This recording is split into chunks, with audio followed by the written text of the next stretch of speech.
Mon cher Gatsu. Oui, déjà, comment ça va ? Ça va plutôt bien. Dis-moi, avant qu'on parle de philo, tu fais combien de pompes par jour ?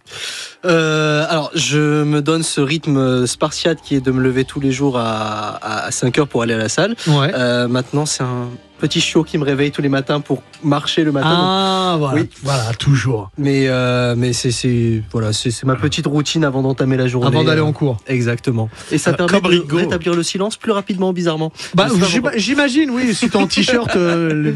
Du coup, tu enseignes au lycée ? Oui. Comment est-ce que t'as été passionné par la philo avant qu'on parle de manga ? C'est impossible parce que c'est les mangas qui m'ont fait passionner par la philo. Alors attention, très bien. Bon, parlons de manga directement. Comment alors ? Quel manga ? Alors, en fait, depuis que j'étais petit, il y avait ce PC familial dans le salon et je passais des nuits à regarder. Et puis, je me rendais compte que les mangas m'amenaient à me poser des questions hyper intéressantes qui allaient vraiment loin. Que quand je reposais ces questions dans mes parents, ils me disaient... Qu'est-ce qu'il fait celui-là ? Pourquoi il me pose ces questions-là ? Enfin, par exemple, pourquoi on est mauvais, tout ça. Par exemple, par rapport à Gaara, je disais est-ce qu'on peut vraiment changer, peu importe le passé, tout cela et tout. Enfin voilà. D'accord. Donc ça a été le début de ces gros questionnements. Et puis quand je suis arrivé en cours de philo en terminale, en fait, je me suis dit, mais toutes ces questions, je me suis déjà posées. Et le prof de philo m'a fait, bah oui. Et le prof était fan de Death Note. Donc, on a commencé à parler de Death Note. Il a fait, mais oui, pour la question de la justice, de la morale, tout ça et tout, c'est excellent, tes illustrations, tout ça. Et ça a toujours été un rapport très imbriqué. Mais voilà, ça a été la porte d'entrée vers la philo et c'était fait très jeune et a été confirmé en terminale lorsque je me suis rendu compte que les ponts que je faisais étaient légitimes. Du coup, ce que je comprends, c'est que c'est principalement Naruto qui t'a influencé sur la philo ? On va dire que oui, Naruto a été le premier qui avait des questions qui m'a ébranlé philosophiquement, mais je pense que le premier à m'avoir fait rentrer dans la philo pure et dure, c'est Fullmetal. Ah, très bien. Le principe de l'échange équivalent. Exactement. Alors pourquoi ? Qu'est-ce qui t'a plu particulièrement, philosophiquement parlant, dans Fullmetal ? Logique. Est-ce que tu veux la réponse de l'enfant qui regarde Fullmetal ou du philosophe maintenant ? En fait, j'aimerais bien l'enfant et ensuite le Fullmetal, j'allais dire, et ensuite le prof de philo. Je peux être alchimiste d'État, il n'y a pas de souci. Mais alors pour l'enfant, tout simplement, je me rendais compte quand il parlait de un et tout est un, quand il était sur l'île, tout cela, ça me faisait poser des questions vis-à-vis de l'unité des phénomènes du monde, tout ça. Quand j'étais petit, je me disais, mais il y a un truc derrière. Quand je voyais cette quête de pierre philosophale où il disait on ne doit pas troquer la vie pour atteindre cela, parce que Edward, c'est un scientifique. Et j'ai toujours adoré le fait qu'il toujours dans les trains, il a un bouquin, toujours il était celui qui, dans cette église, disait oui, mais les sciences dépassent la religion, regarde ce que c'est. Et l'épisode d'après, Shotoker lui fait dire t'es sûr de vouloir vraiment croire à fond dans les sciences, parce que regarde ce que ça peut faire une chimère. Donc ça lui a rappelé en même temps qu'il y a des limites, tout cela et tout. Et puis le discours de fin vis-à-vis de cette vérité qui lui dit je suis toi, tu es moi, enfin à toi d'essayer de trouver comment dépasser cet échange équivalent. Il lui dit j'abandonne, m'apporte la vérité. Donc ça, c'est l'enfant, il se disait waouh, mais ça m'a tellement amené à penser loin. Et le philosophe après, en lisant ça, s'est fait mais elle a lu Kant en fait, parce que en fait t'as toute l'histoire de la philo dedans. T'as la Grèce antique avec Van Oenam qui représente littéralement Platon et la naissance de la philosophie, de la métaphysique, c'est littéralement ce qu'il crée. D'ailleurs, Platon, c'est un surnom, ça veut dire le large. Van Oenam, il est large d'épaule, tout ça et tout. Puis après, on a son fils qui va tuer le père philosophiquement.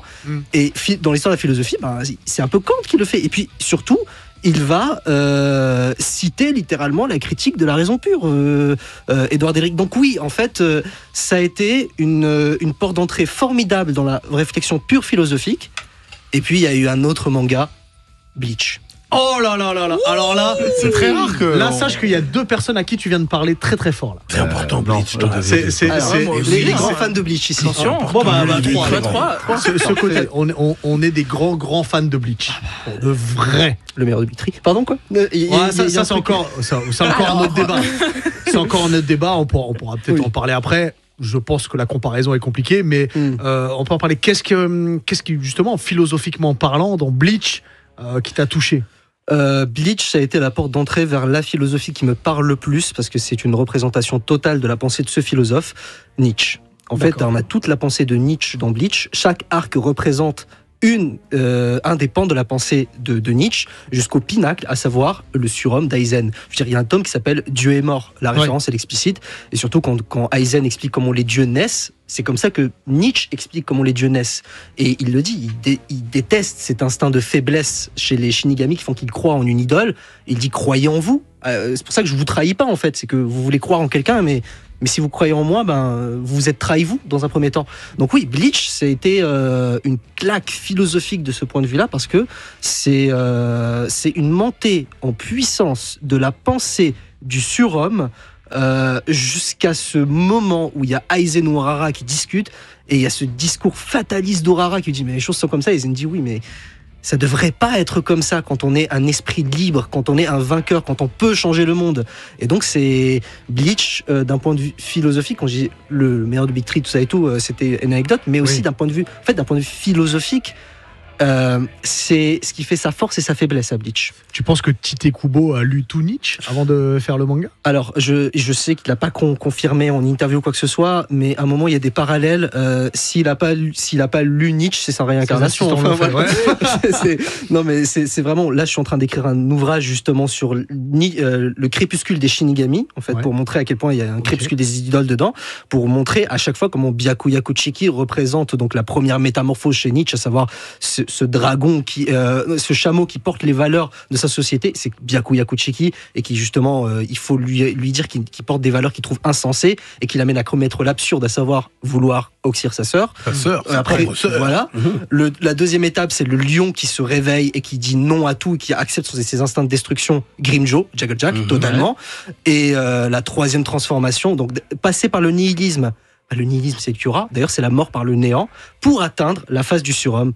Aizen Sosuke, celui qui ne croit plus qu'en lui-même, qui a arrêté de croire en ces dieux qui le dépassent, qui sait que c'est des fictions des hommes, qui n'arrivent pas à affronter l'existence avec leurs propres instincts, et qui dit oui, je suis votre destructeur, mais aussi votre sauveur, en fait. Oui, mais Aizen... J'aurais une vraie question après. Ringo et après. Non, il peut répondre parce que moi je vais changer complètement de sujet. Donc si vous voulez rester sur Bleach, vas-y. En fait, Aizen est tellement puissant qu'il s'oublie en vrai. Comment dire, il s'ennuie même. En vrai, si tu analyses sa philosophie, il découvre sa puissance et voit qu'il est plus fort que tout le monde. Il le savait. Mais, tu vois, donc il crée des embrouilles pour pouvoir tester un peu ses trucs, mais en vrai, il est au-dessus de tout. Il s'ennuie. En fait, quand il crée des embrouilles, pour moi, je pense qu'il s'amusait d'avance. Tu voyais pas comment il était déjà prêt, en fait. Il avait déjà confiance en lui. Et il avait déjà aucun doute. Donc du coup, lui, son but, c'était de manipuler encore un petit peu. Oui, mais c'est comme si après dire... Les gars, ouais, mais c'est comme si t'es un compétiteur et tu sais que tous les combats tu vas les gagner. Oui. Tu t'amuses un peu. Il faut que tu crées des trucs pour être un peu excité dans la vie, tu vois. C'est un peu ça. Oui, effectivement, Aizen, je reprends ce terme, il s'oublie. Oui, il s'oublie en tant que Shinigami. D'ailleurs, avec le Goku, il veut passer dans une altérité totale. Il devient à moitié holo, donc il s'oublie totalement. Vilain en plus. Et il devient vilain, effectivement. Bon, il a dit le sex appeal. De toute façon, la gueule le laissera, pas de souci. Il a déjà kiffé avec. En plus. Ouais, voilà. Mais et effectivement, oui, depuis le début, moi, j'adore quand j'ai regardé Bleach et que j'ai voulu mettre des amis à Bleach. Il y a une personne qui à un moment qui regardait Aizen. Déjà avec Inamori, il a fait. Mais t'es qui en fait ? Tu te prends pour qui ? Et à un moment, quand il regarde Chico, il dit j'ai tout prévu. Mais t'es qui en fait ? T'as tout prévu, c'est bon. On connaît la blague comme quoi c'est Aizen qui a écrit le manga. Et en fait, c'est un antagoniste hyper intéressant parce que c'est un antagoniste malgré lui. Et ça, Ichigo le dit, il a été seul toute sa vie et je l'ai senti cette solitude parce qu'il était le seul à comprendre comment les choses fonctionnaient. Et c'est pour ça que... il est seul à être éveillé. Et voilà, et c'est pour ça que dans le dernier arc, il a un rôle assez important, justement. C'est ce que j'allais dire, avant de te donner la parole, Ringo, c'est quel est son intérêt quand il... Bon, je vais pas spoiler parce que c'est pas sorti en animé, mais quel est son intérêt à participer à ça ? Aizen, déjà, narrativement, c'est une des 5 menaces, tout cela, mais aussi, en fait, Aizen, le dernier arc, c'est la corruption du surhomme. C'est pour ça, en fait, Nietzsche, historiquement, a été mal compris par les nazis. Les nazis ont repris les textes de Nietzsche, le surhomme, la race aryenne, ça et tout, nana. Tiens, c'est qui les méchants dans la dernière partie ? Voilà. Et Aizen, justement, il va rappeler que, non, Yhwach, t'es plus juste dans un ressentiment vis-à-vis de ton père qui t'a abandonné, mais t'es pas dans une volonté d'élever la civilisation, tu veux la condamner. Moi, je suis quelqu'un qui voulait la sauver, justement. Donc, c'est ça qui le rend intéressant, et c'est ça son rôle, à mon sens, d'un point de vue philosophique, dans la narration de Bleach, dans son dernier arc. Ringo. Alors avant que je pose ma question, on a quelques réactions dans le chat. Une dont Hubert m'a clairement dit dis-la s'il te plaît à l'antenne, donc je vais le dire. Il y a Mr. Bond 76 qui nous dit Hubert, tu es le meilleur animateur all time. Voilà. Je ne sais pas du tout qui est Mr. Bond, mais sache que je t'embrasse, merci beaucoup. Il n'y a que toi qui le penses, mais ça me suffit. Oh non, on est plein à le penser, dis pas ça. Ensuite, on a Dio75 qui était avec nous dans le bureau tout à l'heure qui nous dit Aizen, c'est Kanye West. Ça m'a fait rire, donc je voulais le dire quand même. Et Shika Dimaro qui nous dit Aizen, la définition dans l'antagonisme. C'est vrai. Moi, je vais te demander un truc qui n'a rien à voir avec Bleach. Je sais pas si tu connais Gen Urobuchi, qui est un scénariste exceptionnel qui a fait Psycho-Pass, notamment Madoka Magica. Et il fait des œuvres où il y a beaucoup de philosophie dedans. Et moi, il y a une œuvre que j'aime beaucoup, je regarde Willax, qui s'appelle Fate Zero. Est-ce que tu as regardé Fate Zero? C'est le moment où je quitte la salle parce que je n'ai pas regardé. Non, justement. Je suis très contente que tu n'aies pas regardé. Tais-toi. Personne n'a regardé. Parce que je t'invite vraiment à regarder, c'est en 12 épisodes. D'accord. Et je trouve que c'est l'œuvre qui a le plus de propos philosophiques dedans. Vraiment, ça va parler d'Amartya, enfin voilà, plein de choses très intéressantes.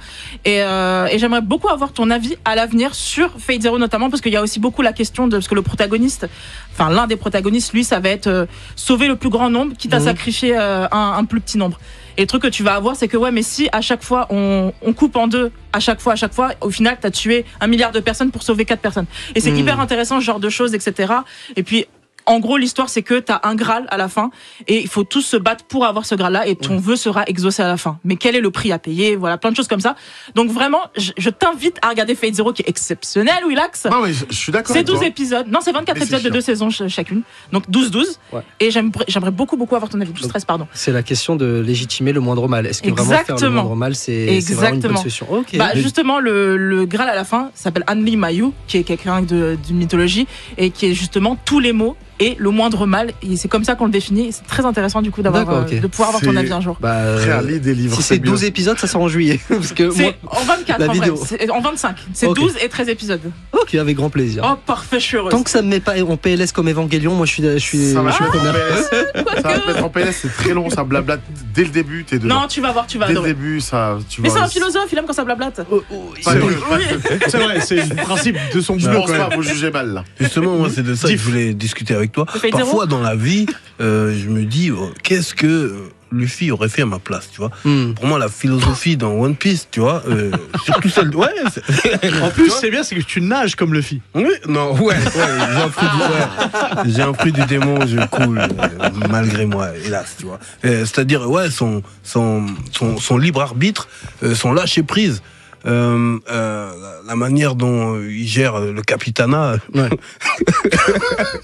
tu vois, et la manière dont il est, cette volonté, ses valeurs. Toi, t'as analysé ça un peu? Oui. Alors, j'ai analysé ça par rapport au personnage de Luffy.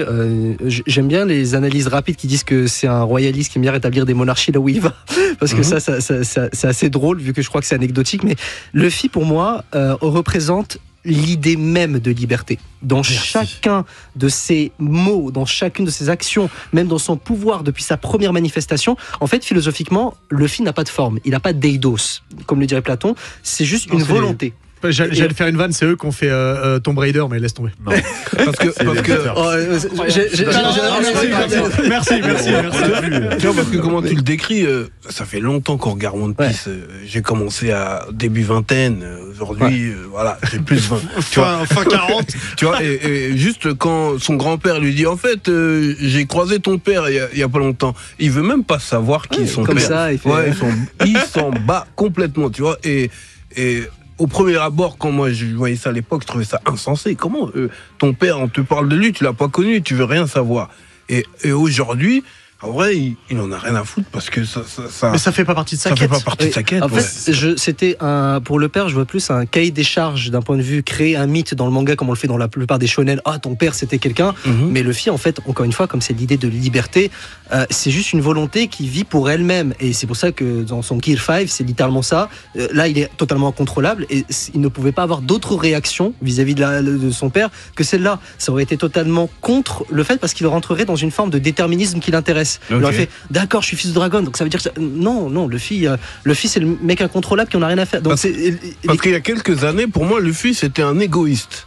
Aujourd'hui, je me dis, c'est juste, il est libre. Oui, exactement. En fait, il pourrait paraître égoïste dans tout ce qu'il fait, mais c'est surtout une forme d'altruisme par ses actions, mais qui n'est pas volontaire. On va dire que il est tellement libre, il fait le bien autour de lui qu'il influence positivement son entourage. Ouais. Et il sait que son naturel suffit à influencer positivement son entourage. Et je crois qu'il s'en fout même. Oui, que son naturel influence qui que ce soit. Lui, en vrai, il veut même pas être un héros, il veut que de l'avion. Alors, il a ce moment-là quand il sauve Nami, tout ça et tout. Il sait qu'il y a il a des principes, des causes pour lesquelles il se bat. Donc, il sait que il se doit d'avoir une façon de voir le monde qui peut convaincre. Après, effectivement, ça reste quand même quelqu'un qui pourrait paraître égoïste, qui saute partout, tout ça, mais il y a un truc noble dans le fait qu'il ne soit pas noble. C'est ça qui est génial avec le film. Ouais. Avant qu'on parle de ton livre, Ringo. On a Shikadi Maru dans le chat, encore lui, qui nous dit... on le salue. Oui, on le salue, On salue tout le monde d'ailleurs. Oui, mais lui, il est tout le temps là, donc on salue encore plus que les autres. Mais on salue quand même tout le monde. Mais lui, en plus, on lui fait le coucou. Oui, le coucou. Voilà.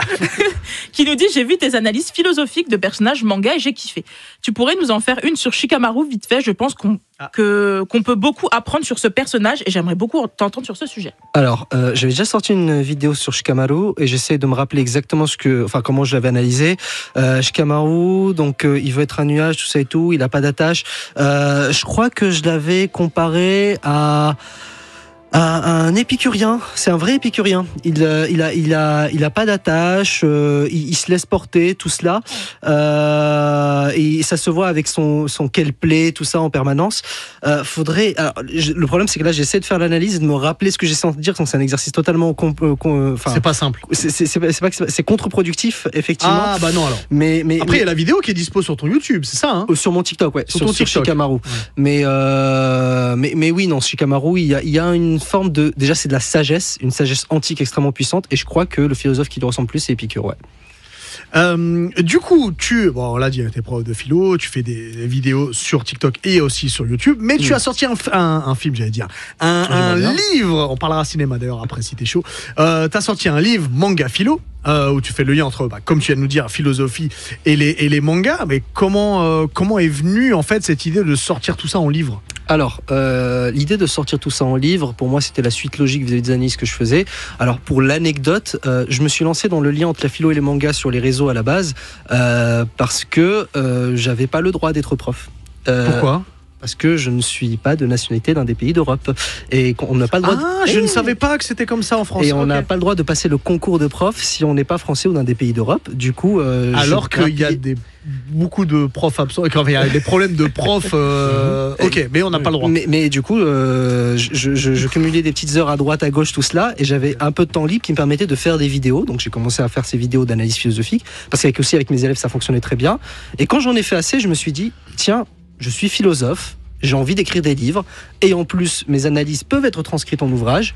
Pourquoi j'écrirais pas un manuel de philo qui pourrait aller plus loin que mes vidéos, et qui, avant le bac, pourrait aider les jeunes à préparer leur bac philo à travers leur manga préféré. Ouais. Et c'est comme ça qu'est né ce projet de livre manga philo. C'est toi qui as démarché les éditions, je les ai plus en tête malheureusement.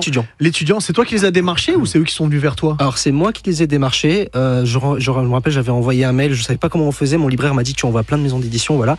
Ils m'ont répondu très rapidement et parce qu'ils étaient très intéressés par le projet, parce que leur maison d'édition mère c'est maison d'édition L'Opportun qui fait pas mal d'analyses philosophiques, tout cela. Moi comme je suis prof de philo, comme j'ai une présence sur les réseaux, ça les a intéressés et du coup est né le projet de manga philo avec eux qui a fait que du coup ça a été une année formidable de dédicaces. L'an dernier j'ai fait ma Japan Expo en tant qu'auteur, cette année je la refais encore une fois en tant qu'auteur, c'est trop bien et c'est avec eux du coup et qu'est né ce projet.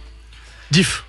Est-ce que tu as déjà vu le film Le Cercle des Poètes Disparus ? Ah, donc on sort des mangas. Ouais. Non, c'est pour... Oui. Ah, parce qu'on va parler cinéma un peu. Parenthèse. Donc petite parenthèse. Je le diffuse chaque début d'année à mes élèves en leur disant on rentre dans le cinéma. Ok. Et en leur disant que si vous êtes pas sage, je ne serai pas ce prof-là avec vous. D'accord, ok. Non, c'était pour définir un peu quel type de... Tu as vu Coach Carter aussi ? Coach Carter, non, j'ai pas vu. Tu as vu Will Hunting ? En fait, tu vas très très vite parce que peut-être que des gens n'ont pas vu Le Cercle des Poètes Disparus et ne savent pas que c'est une société. En fait, c'est des élèves qui sont fans de poésie et ils ont un prof un peu spécial qui est joué par Robin Williams et qui les invite aussi à faire des soirées un peu un peu. Au début, on croit que c'est des soirées un peu sombres, mais en fait, ils lisent de la poésie et eux, ça les sauve. Ouais, exact. Et en parce que c'est des gamins, des gosses de riches, c'est des gosses qui sont dans un univers très strict. Exactement. Et ils n'ont pas le droit à trop de divertissement. Exactement. Et puis, il y a des problèmes avec ce prof parce que sa façon d'enseigner n'est pas bonne. Et il y a plein de choses. Et c'est vrai que c'est très philosophique comme. La pièce est pas mal aussi. Je suis allé voir la pièce de théâtre, elle est pas mal. Effectivement, c'est très philosophique et c'est une réflexion sur l'art qui est hyper intéressante, notamment sur le fait que l'art est quelque chose d'essentiel, parce que l'art en soi, c'est tout sauf utile. Et en plus, il y avait le sujet de bac pour les séries techno cette année, c'est a-t-on besoin d'art ? Et le Cercle des Poètes Disparus dit un grand oui, justement, nous avons besoin d'art. Cette émission vit parce qu'il y a une passion pour l'art, justement, qui est communiquée. Et effectivement, donc, le Cercle des Poètes Disparus, c'est hyper philosophique, c'est hyper intéressant. Et puis la prestation de Robin Williams, c'est incroyable. Incroyable. Elle a marqué de génération. Ces films-là sont importants. Capitaine, le jour où ils l'ont fait en se mettant sur les tables, moi j'ai eu fierté. À la fin du film là, c'est extraordinaire. J'ai failli pleurer, mais j'étais trop viril. Mais je voulais pleurer. Moi, quand je le regarde encore, je me dis, je crois que j'ai pas fait la poussière parce que ça picote les yeux. Ringo. Vu qu'on est dans le cinéma, j'aimerais bien que tu nous parles un peu de la philosophie d'une trilogie, d'une quadrilogie. Malheureusement. Non, c'est une quadrilogie. Je te regarde, Yves, parce que tu vas kiffer un peu la philosophie qu'il y a dans Matrix, parce que je la trouve très complexe, mine de rien. Toi, qu'est-ce que t'en penses ? Qu'est-ce que t'en as retiré en tant que prof de philo et philosophe tout court ? C'est drôle que tu en parles. Alors, en tant que prof de philo, c'est le premier devoir en premier cours de l'année que je donne à mes élèves. Regardez Matrix. Je suis une de tes élèves, c'est pour ça. Le premier cours, j'arrive, je leur dis bonjour, je vous expliquerai rapidement ce que c'est la philosophie. Je raconte l'histoire de Platon, le mythe de la caverne. Je dis, regardez Matrix pour ce week-end. Et après, le lundi, ils viennent, ils disent en quoi Matrix, c'est une représentation parfaite de l'allégorie de la caverne chez Platon. Parce que c'est exactement ça, toutes les étapes y sont. C'est en fait la découverte de la philosophie, la découverte du monde réel, la découverte d'une réflexion qui t'amène à ébranler l'illusion du monde fait par les préjugés qu'on te donne, tout ça et tout. Donc c'est ça la pensée que j'ai sur Matrix. En plus, c'est totalement assumé par les réalisateurs. Et pour la suite... Actrice maintenant. Réalisatrice, effectivement. Il se trouve que je me suis refusé de voir la suite. Mais t'as bien fait, il faut pas le regarder, le 4. Si, il est bien, il est vraiment bien. J'ai un prof de philo de fac qui est un peu mon mentor, big up, qui me dit que Matrix 4 est le meilleur de tous. Il a dit philosophiquement. D'accord, on va l'appeler tout de suite. John Wick, quoi. Non, pourquoi pas. On va l'appeler tout de suite. Le 4, en fait, le début, c'est bien, c'est une satire clairement sur l'univers du cinéma, et c'est pas mal, mais ça défait tout ce qu'il y a eu sur les 3 premiers, et moi ça me dérange. Mais bon, ça c'est encore autre chose. Mais toi, t'aurais pris quelle pilule ? Moi je suis philosophe, donc j'aurais forcément pris la pilule rouge. Oui, voilà. Rouge, c'est pour avoir le vrai monde, et bleu c'est pour rester pour se rebrancher à la matrice. Mais j'avoue que les séances de kiné, la rééducation après être sorti de cette sorte de truc, j'aurais un peu d'appréhension, mais je me dirais allez, vas-y. Si je peux apprendre le kung-fu en 2 minutes, c'est bon. Tu sais, je sais pas si tu connais Karim Debache, que je regarde beaucoup de vidéos, et il avait dit dans l'une de ses vidéos, c'était dans ses vidéos Chroma, il me semble, tous les films sont politiques. C'est-à-dire que tous les films, il y a un aspect politique. Du coup, ma question, c'est est-ce que tous les films ont un aspect philosophique ? Je compléterai sa citation en disant que tout art est politique. Et est-ce que tous les films ont un aspect philosophique ? Je vais répondre en tant que philosophe. C'est pour ça que t'es là. Oui et non. Vas-y. Oui, parce qu'il y a des films qui sont plus explicitement philosophiques que d'autres. C'est ceux qui, par exemple, Good Will Hunting, tout ça et tout, qui amènent à une réflexion. Encore Robin Williams. Effectivement. Toujours là. Et de l'autre côté, il y a des films qui sont vraiment, par exemple, quand je regarde un Sharknado. Les nanars. Voilà. Mais c'est trop bien de regarder les Sharknado. C'est pas un nanar. Où ils peuvent aller. C'est un film que je suis désolé, il est incroyable. D'accord, mais c'est pas un nanar. Je suis désolé. Non, quand c'est fait exprès. Oui, c'est pas un nanar. C'est volontairement. Donc ça ne rentre pas dans la catégorie. On peut faire une analyse philosophique de la forme sans que le fond s'y prête. Donc oui, les films seraient philosophiques, tous philosophiques à ce niveau-là. Après, il y en a d'autres qui sont plus explicitement philosophiques dans leur fond, qui se veulent philosophiques. Donc oui.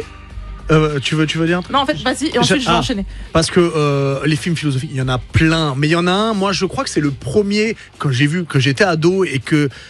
En fait, je suis resté devant et j'ai dit, mais qu'est-ce que je viens de voir ? Je voulais parler de Requiem for a Dream, mais un autre, c'est Fight Club. Ouais. Parce que Fight Club, je suis resté devant, j'ai dit, qu'est-ce que je viens de voir ? Niveau philosophique, sur l'acceptation de soi, sur ça. Qu'est-ce que toi t'en retires de ce film-là ? Fight Club, ce que j'en retire, c'est un film hyper intéressant, tout cela et tout. Je considère ça que c'est un film d'adolescence parce que ça te construit aussi. La plupart des gens le voient dans leur adolescence et pendant 2 semaines, ils s'imaginent avoir un ami imaginaire. Donc c'est vraiment. Le faites pas, hein, c'est très mauvais. Voilà, Projet KO. Mais oui, évitons. Après, si ça peut supprimer mon découvert, je suis content. Mais en fait, le truc, c'est que dans Fight Club, il y a une critique du coup de la consommation, de la modernité, de ce que l'être humain est en train de devenir. Il y a cette scène où il dit un chimpanzé dans l'espace et tout, qui critique aussi l'espérance de l'humanité pour l'avenir, tout cela. Fight Club, en fait, c'est un film qui se veut comme étant extrêmement réac et par rapport à ce qu'on est en train de devenir, très pessimiste. Chuck Palahniuk, si je ne me trompe pas, l'auteur, vise cette critique de la société moderne où tout se crée par de la confiance fiduciaire, ça et tout. Et puis ça se voit, en fait, les scènes d'introduction sont hyper importantes. Dans ces introductions, on est vraiment dans un magazine Ikea, tout ça et tout. Enfin, oui, c'est ça, c'est consumérisme à outrance. Exactement, c'est considérer que notre existence ne prend sens que par l'acte même de consommer, ce qui paradoxalement est ce qui caractérise l'être vivant, sauf que là c'est une consommation qui va contre le vivant et qui de ce fait devient une consommation néfaste pour l'être humain. Donc en gros Fight Club c'est voilà, c'est cette critique de l'ultra-consommation qui perd son sens au niveau du vivant. On arrête d'être vivant par le fait même de faire une action qui nous rend vivants, mais qui est tellement pervertie par les impératifs de la société qui fait que l'on en perd notre caractéristique même d'être vivant. Les tirades de Brad Pitt sur le consumérisme sont extraordinaires. À ce moment quand il dit les choses que tu possèdes finissent par te posséder, c'était Youssoupha qui l'avait reprise aussi. Elle est incroyable cette phrase. Ringo. Excellent Fight Club. Moi, ce qui m'intéresse beaucoup, c'est les œuvres qui ont plusieurs niveaux de lecture. Et les mettre dans ça, c'est un peu Disney.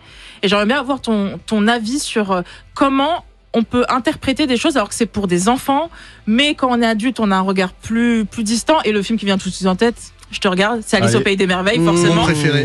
Qu'est-ce que tu penses de tout ça? Je pourrais te faire une analyse moi aussi après, si c'est pas la même. sur analyse philosophique. Je vais pas me battre.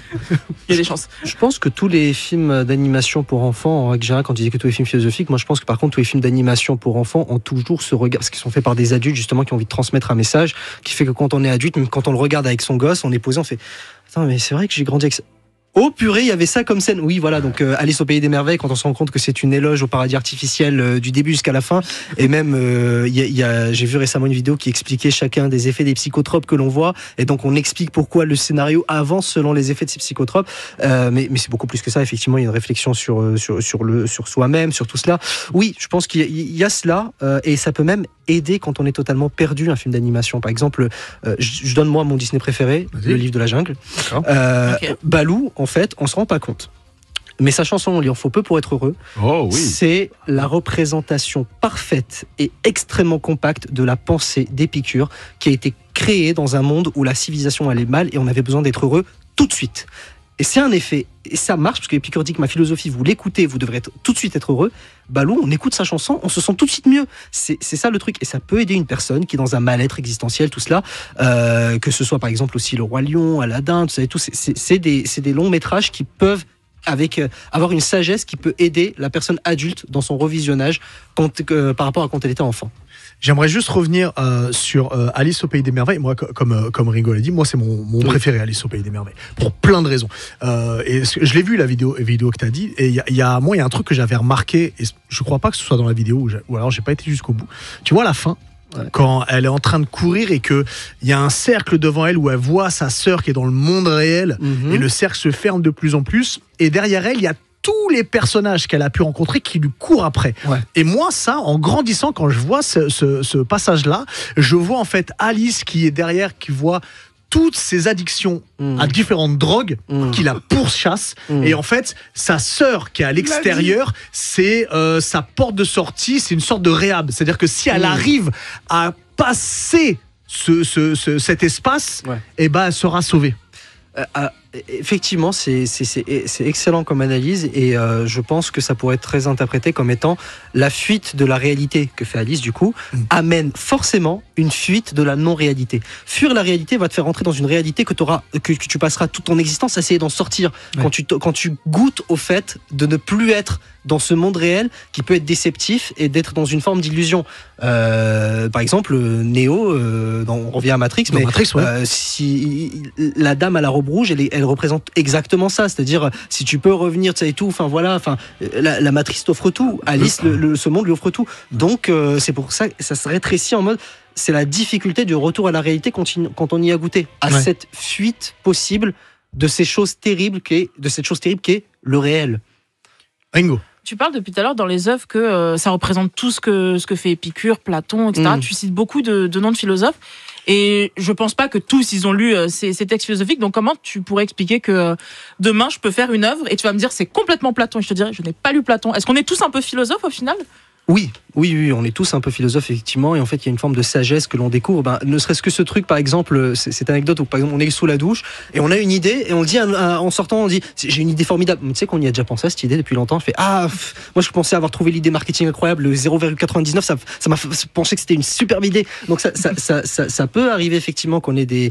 Mais parce que la philosophie a une exigence, ça doit être une sagesse universelle et intemporelle. Ce qui fait que quand on a une idée qui, pour nous, s'applique à tout le monde, c'est tout, on est déjà en train de faire de la philosophie. Et donc, c'est pour ça qu'on pourrait faire un pont avec un philosophe. Maintenant, ce qui est intéressant de retrouver le philosophe qui a été dans la réflexion, c'est à quel point on peut rendre cette pensée juste, légitime et forte vis-à-vis d'une critique possible qu'on pourrait lui faire. Voilà. Ok. Oui, Axe. Je voulais revenir sur le fait qu'il parlait de la douche qui donne des idées. Pourquoi la douche nous rend si intelligents ? Pourquoi la douche nous fait si philosopher ?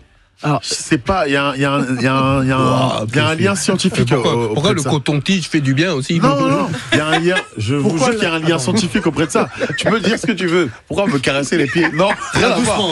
Je vous jure que la douche ici a écrit des titres pour Diff. La douche t'a donné des idées de chroniques. C'est réel. C'est vraiment réel. Parce qu'on a la douche a fait décider de faire du sport à Ringo, mais la douche a totalement créé de nombreux sketchs. Oui. Moi, Samy, je me suis posé la question si c'était peut-être la douche qui t'avait donné ce sens philosophique. Je pense pas que ce soit du domaine de la philosophie, ce serait en plus dans le domaine des neurosciences par rapport à tout ce qui est endorphines, c'est tout qui se libère et à ce moment-là. Mais si la fin de ta question qui était est-ce que la douche m'a amené à avoir ces pensées philosophiques, vraiment, c'est même pas pour faire un truc. C'est pas devant la douche que c'est mes plus grosses pensées philosophiques. C'est quand je regarde un animé ou un manga. C'est vraiment le moment. C'est pendant les scènes de douche de l'animé. Celle de Suguru Geto. Celle de Suguru Geto. Elle est géniale. Elle est hyper philo. Bah oui. Elle est très grave. Ah non, mais c'est les meilleurs. Elle est incroyable. Mais effectivement, oui, je suis d'accord. C'est des moments d'évasion qui font qu'on est apte, on n'est plus parasité, on est apte à une introspection qui peut nous amener une forme de créativité intéressante. Ouais. Diff. Moi, j'aime bien ce genre d'échange. J'aimerais avoir ton avis sur le stoïcisme. Explique à tout le monde ce que c'est, le stoïcisme. Un avis personnel. Général, puis personnel. Alors, général. Expliquez ce que c'est le stoïcisme pour tout le monde. Ouais. Le stoïcisme est un courant de pensée qui a avoisiné l'épicurisme, justement, qui est en fait les maximes du stoïcisme, c'est distingue ce qui dépend et ce qui dépend pas de toi. Et tu te rendras compte que la seule chose qui dépend de toi, c'est ta manière de voir les choses. Exact. Ta vision. Par exemple, l'argent dépend pas de toi, la santé dépend pas de toi. Et dès que tu considères que tu peux avoir une action sur ton argent, ta santé, ta réputation de ça, tu te condamnes automatiquement à être malheureux. Le bonheur, c'est être quelqu'un qui voit la nature comme elle est réellement, c'est-à-dire des choses qui ne dépendent pas de nous. Quelqu'un m'a trahi, je m'énerve pas. Parce que je ne peux pas contrôler sa volonté de me trahir ou pas. Par contre, je peux contrôler ma façon de réagir à cela. C'est pour ça que le stoïcien, il est stoïque. C'est pour ça que, par exemple, le meilleur exemple de stoïcisme dans les mangas, c'est Thorfinn.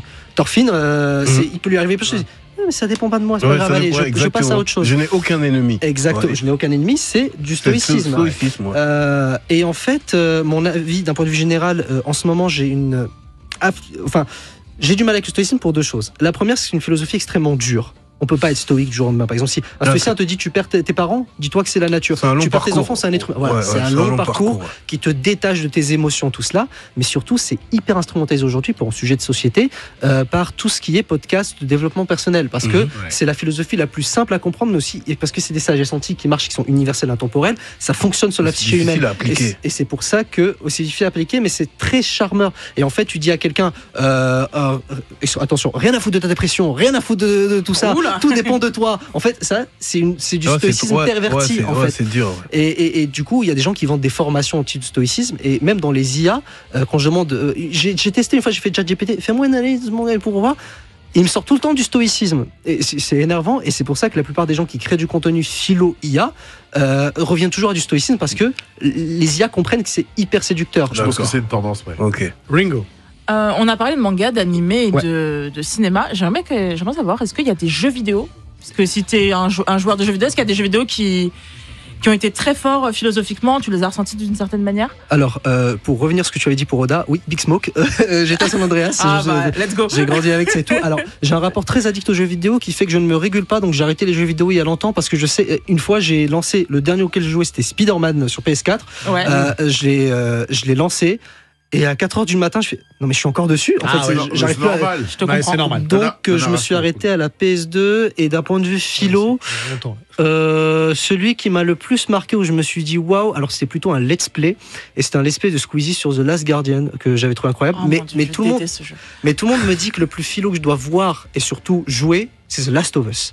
Oui, j'ai pensé tout le monde me dit tu peux pas être philosophe et ne pas avoir joué à The Last of Us parce qu'il y a tellement de réflexions intéressantes sur l'humain, la réaction de ça. Surtout le 1. Non, le 2, la fin du 2. Non, 1 et 2. Fais-les tous les deux. J'ai une question qui a du coup rien à voir avec le manga, mais avec la philosophie, oui. Parce que revenir en tant que boulot de prof, comment ça se note en fait un devoir de philosophie? Comment tu te dis ouais, sa réaction est bonne ou pas? Il y a une grille qui est accessible à tout le monde sur le site EduSchool pour savoir à peu près si les exigences sont respectées. Mais oui, il y a en fait dans un premier temps, c'est la réponse très chiante, attention. Non mais vas-y, je t'en prie. On note le respect de la méthodologie, puis après on regarde s'il y a des moments qui sont hors sujet ou pas, s'il y a des articulations conceptuelles, si la réflexion se suit, enfin voilà, si les références sont correctement mises. En fait, plus l'élève va remplir des bonnes cases au niveau de sa copie de philosophie, plus il va maximiser des points pour avoir la meilleure note. C'est un peu, enfin voilà. Le seul truc, c'est que des fois on a des élèves qui nous emmènent loin, qu'on a du mal à suivre tout ça et tout, mais c'est là où les copies de philo sont très dures à corriger pour les profs. Par exemple, moi c'est au minimum 40 minutes par copie pour essayer vraiment de comprendre où est-ce qu'il veut aller. Ouais. Et même des fois quand ils mettent des mangas, faut qu'ils les mettent bien, tout ça et tout au niveau des illustrations.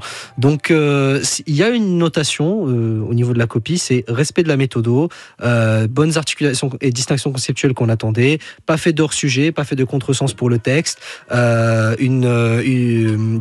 référencé, bien illustré. Normalement tout va bien, mais la méthodo c'est le plus important. Et juste avant de lancer Willax, c'est-à-dire que imaginons qu'il y a un devoir qui va à l'encontre totale de ce que tu pensais toi de la question.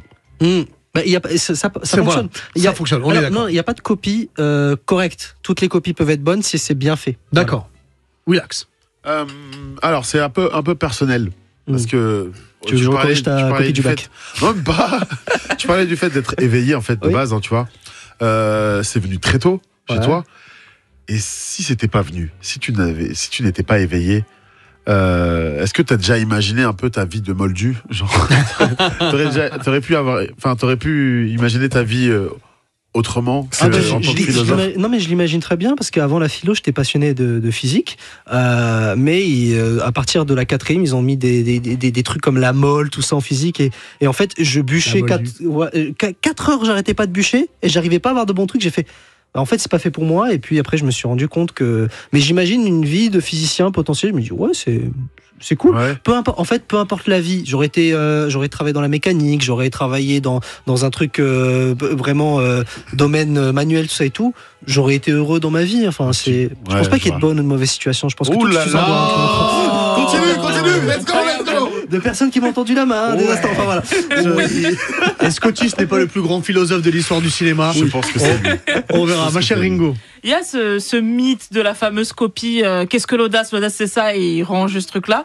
Voilà, tu fais le signe, mais admettons que tu reçoives ça. Il me semble que c'est qu'un mythe, ça n'a jamais été fait. Oui. Mais comment tu réagis, toi, face à ce genre de truc? Bah, en fait, aucune exigence n'a été respectée. Donc, je peux mettre pour l'audace, je mets 2 points.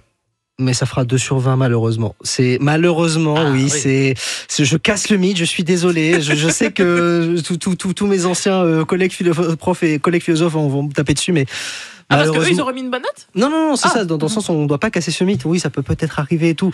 Mais en fait. Maintenant, il y en a des gens qui font ça au bac. Genre vraiment. Mais c'est trop tard. Ça a été fait une fois. Ouais, voilà. Donc faut éviter. On cherche vraiment une pensée philosophique intéressante, quoi. Oui, moi je reviens sur la question de Hubert sur la manière de noter la philo. Parce que c'est quoi la définition de la philosophie? C'est quoi? C'est une vision personnelle? Je vais te faire peur avec ma réponse. Les philosophes ne savent pas. Les philosophes. Deleuze a écrit. Dommage. En fait, chaque philosophe a sa définition de la philo. Pour Deleuze, c'est créer du concept. Par exemple, pour Kant, on n'apprend pas la philosophie, on apprend à philosopher, on apprend à réfléchir de la bonne manière. En fait, philosopher, c'est simple, c'est réfléchir sur comment on réfléchit, mais de la bonne manière. Oui, mais qui détermine la bonne manière? Si c'est par exemple dans un cadre rationnel, par exemple, si je commence une discussion avec lui qui me dit que la Lune est faite de fromage, je sais qu'on n'est pas dans le même cadre rationnel. Et en fait, faut que ce soit logique dans sa façon de se faire. Et puis même la question de la vérité, sujet du bac cette année d'ailleurs, la question de la vérité est très complexe parce que tu as raison. Mais j'ai raison aussi. Alors, un philosophe se refuse de faire ça. Un philosophe, il n'y a qu'une seule vérité. Ah ouais. Et on doit travailler ensemble, dialoguer pour essayer de la trouver. Donc, un dialogue, il faut accepter qu'on a peut-être tort, mais qu'on a aussi peut-être raison. Il faut se battre pour essayer de la trouver, la vérité. Si tu vois l'herbe verte et moi je vois l'herbe bleue, tu es daltonien, c'est tout. Ça n'a rien à voir avec la philosophie, là. Voilà. On t'a dit, il y a une vérité. C'est toi aussi. Tais-toi. N'en parlons plus. Non, mais vraiment. Willax. Attention, elle est partie. C'est dommage. Voilà. Attends. Elle est partie, on passe à autre chose. Vas-y, Ringo d'abord. On va faire Ringo. Ouais. Comment on fait pour... parce qu'il y a des philosophes qui sont religieux aussi. Thomas d'Aquin, je crois. Et le bal aussi. Et j'ai fait elle. Et quoi? Non, laisse tomber. Le bal d'Aquin? Non, oh mon Dieu. Donc voilà, il y a des philosophes qui sont aussi religieux. Pourtant, on pourrait opposer philosophie et religion. Comment aujourd'hui, en tout cas en 2025, je sais pas si t'es religieux, t'es pas obligé de le dire si t'as pas envie. Tu as osé de lui poser cette question. J'ai failli. Oui, j'ai osé. Comment on fait pour pouvoir philosopher tout en ne s'opposant pas à sa religion, à ses croyances? On peut philosopher, réfléchir de façon philosophique sur sa foi et l'interroger. Pascal, il était religieux, tu sais tout, saint Thomas d'Aquin, Kant aussi. Il y a un rapport à la foi qu'on va questionner. Kierkegaard aussi questionne son rapport à la foi. C'est pas contradictoire en fait. C'est moi en tout cas ma position personnelle que je révèle, c'est que je considère que la religion est un outil formidable pour enseigner des principes moraux aux gens sans passer par une explication super longue et passer par la puissance du mythe et de l'histoire qui va justement tout de suite faire passer des choses importantes. Donc ça peut aller de pair, ça peut fonctionner, ça peut être cohabité dans une seule personne, religion et philosophie, et je comprends qu'on puisse dire que ça va pas ensemble, et ça se défend aussi. Est-ce que tu as retrouvé ta question Ça ou pas? m'est revenu très rapidement. Allez, vas-y. Alors, y a-t-il, parce que bien sûr, tu as suivi un cursus scolaire en France, qui se veut même avec des idéologies occidentales. Est-ce qu'il y a une philosophie occidentale ou universelle? Est-ce qu'il y a une philosophie africaine, européenne? Ah bah oui, évidemment. Confucius, Est-ce que toi, tu arrives à la remettre en question et la sentir un peu universelle? Excuse-moi, c'est une grosse colle, pardon. Non, c'est une énorme question philosophique si tu as 4 heures. Non, mais il y a des philosophies occidentales, orientales, comme tu l'as dit, justement. Il y a le Confucius, il y a eu Socrate, il y a tout ça, il y a la philosophie africaine, ça et tout. Elles prétendent tous à la même chose, à savoir l'universalité, et on trouve des ponts en fait entre ces philosophies. Donc ça fonctionne, et je pense qu'elles ont toutes raison dans leur façon de faire. Miyamoto Musashi, dans Vagabond, est un philosophe. Il a écrit le Traité des 5 gros, qui est un vrai ouvrage de philosophie qu'on peut étudier. Quand la girafe boit de l'eau, elle ne porte pas de lunettes. Quand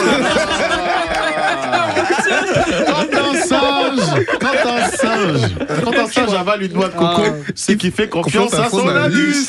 Je pense qu'on n'aura pas mieux, et c'est incroyable. Et je pense que ce sont deux phrases qui représentent énormément Yata. Oui. Gatsu, un grand merci à toi. Merci infiniment. C'était un vrai plaisir, et je crois qu'avec toi on a fait l'émission la plus sérieuse pendant au moins une demi-heure qu'on n'ait jamais fait. Et dans le chat, c'est bon, c'est validé. Mais c'est la guerre dans le chat. Et je rappelle que ton livre Manga Philo est dispo. Oui. C'est très important. Un grand merci à toi. Merci à toi, ma chère Ringo. Merci. Merci à toi, mon cher Diff. Merci à toi, mon cher Willax. Et merci à Sybille, à Nicolas, à Juliette, à Face, à Shahid, et à tous ceux qui nous regardent et qui nous écoutent à la radio. Sachez que la semaine prochaine, ce sera la dernière de Yata. Restez bien là, il va y avoir des surprises, je peux vous le dire. J'ai prévu un jeu en première heure. Si vous regardez Burger Quiz, j'ai totalement copié. Ce sera version manga et manga, on va dire un peu pop culture, hein, parce que comme ça, c'est beaucoup plus drôle. Donc, péter. Exactement. Péter. Donc on se retrouve mercredi prochain, 19h, pour le dernier Yatta de l'histoire de Move. Ciao. Saraba. Ciao.